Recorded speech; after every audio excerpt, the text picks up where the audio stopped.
Well, somebody once told me that Fort Riley is the gem of the Flint Hills, and I believe that. I believe that it is. And we sit close enough to those bigger places if that's what you want. But here is like a community. It's a family. The people that I work with are these incredible humans, and they're very diverse. They come from all different backgrounds.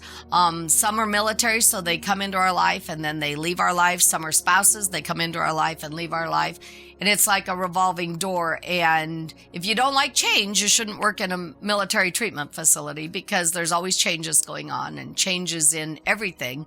But it is a good place to be. You will find skilled people. You will find crafted people. You'll find compassion that you don't sometimes find in bigger places, because we have the ability to remember what we're doing it for and who we're doing it for in this area.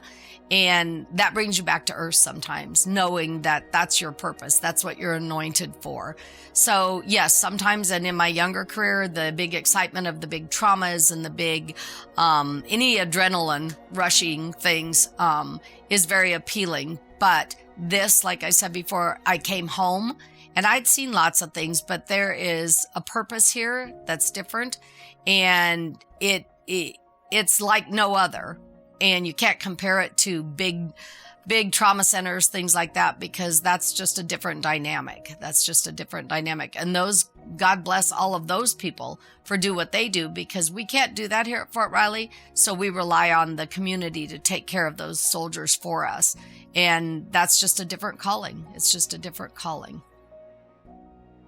So I think one of the biggest differences is that in the civilian sector, well, for me, for like nursing in the emergency room, we take care of everybody in the emergency department, and they don't owe me anything. I owe them to take good care of them in the emergency department. But when you come here in the emergency department, and taking care of soldiers and their family, that's a whole different level, because I owe them a debt of gratitude. They are willing to die so that I can be free and stay here and take care of their families and be able to do that. And that's just kind of a debt that there's no end to that.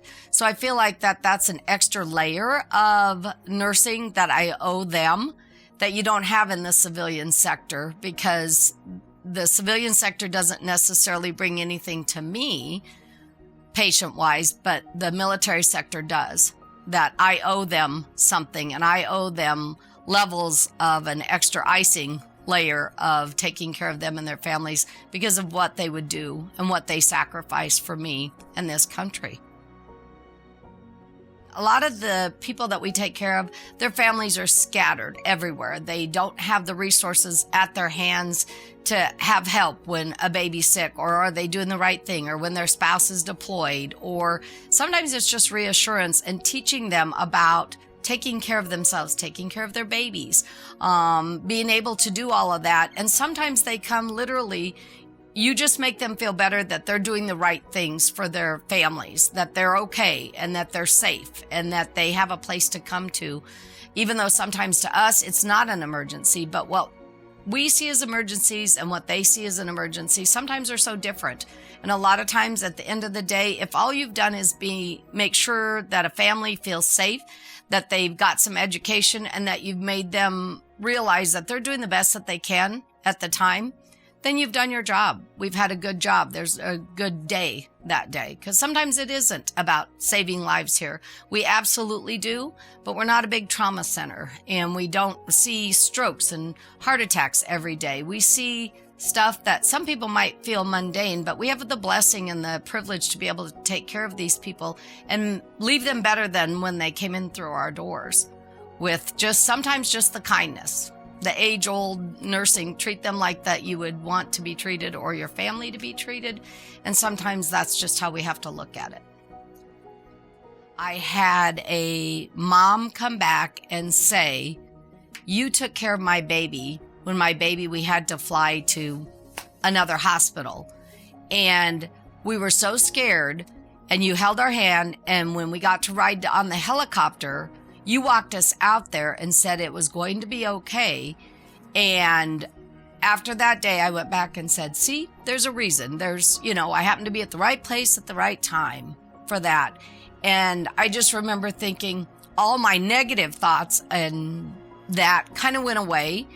And the crazy thing is I don't remember all the specifics of that child because it had been 3 or 4 years before, but they had come back and they had remembered that. And that's what was important. But it was, you just think, okay, I'll get up and do it again. And in the words of my daughter, when we talk about having bad days and things like that, and she works in the corporate world, and she said, yes, but every day, Mom, that you go home, you've made a difference. So your job is different.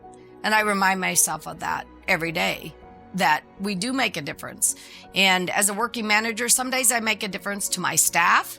Some days I make it to the patient. Some days make it to both. And some days, I don't know. Like you said, there's days that nothing goes right. You go home, but the best part is I get to start over today. I get to do it again today. And then just because nobody says you do a good job and you don't hear it from your patients, your soul and your heart know what you do and how you do it every single day.